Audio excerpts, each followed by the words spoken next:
আসসালামু আলাইকুম। কার পহেলা বৈশাখ কেমন কাটছে বলবেন। আমি এই যে রাত্রে ভাত রান্না করার পরে একটু পানি দিয়ে রেখেছিলাম। পান্তা ভাত তো খেতেই হয়, প্রতিদিনই আমাদের পান্তা ভাত খাওয়া চলে। গ্রামের মানুষ যেহেতু বেসিক্যালি সেটা খেয়ে ফেলি, যেহেতু আজকে পয়লা বৈশাখ তাই একটু স্পেশাল ছিল। পান্তা ভাতটার দিকে তো রয়েছেই। আমি এবার ইলিশ মাছ ফ্রিজ থেকে বের করে সেটাকে একটু হাফ খসা করে রান্না করব। আমি সরিষা, তারপরে এখানে জিরা আর একটু পেঁয়াজ রসুন বেটে নিলাম। তারপরে এর ভেতরে দিয়ে দেবো হলুদের গুঁড়া, মরিচের গুঁড়া আর একটু মরিচ আমি যেখানে বেটে নিচ্ছি শুকনো মরিচ, এতে কালারটা সুন্দর হবে আর স্বাদটাও ভালো আসবে। হাতে বাটা মশলা দিয়ে হাতে মাখায় মাছটা রান্না করলে খুবই মজা লাগে। এখানে সব রকমের মশলা দিয়ে তারপর সরিষার তেল দিয়ে আমি এটাকে হাতে মাখিয়ে কিছুক্ষণ জাল করার পরে এই যে আমার মাছটা রেডি হয়ে গেছে। আসলে ইলিশ মাছ রান্না করতে খুব বেশি সময় লাগে না, অল্প সময় হয়ে যায়। তারপরে চলে আসলাম একটু পান্তা খাবো বলে।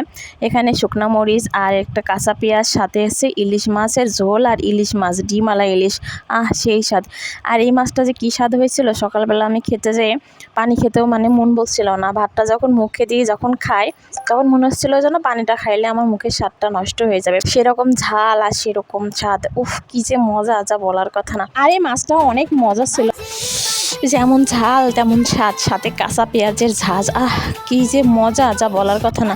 তো কে কে খেয়েছো সকালে পান্তা ভাত, কমেন্টসে জানাই যাবা। ভালো লাগলে একটু লাইক কমেন্ট শেয়ার করে পাশে থাকবা। আজকে পর্যন্ত আল্লাহ হাফেজ।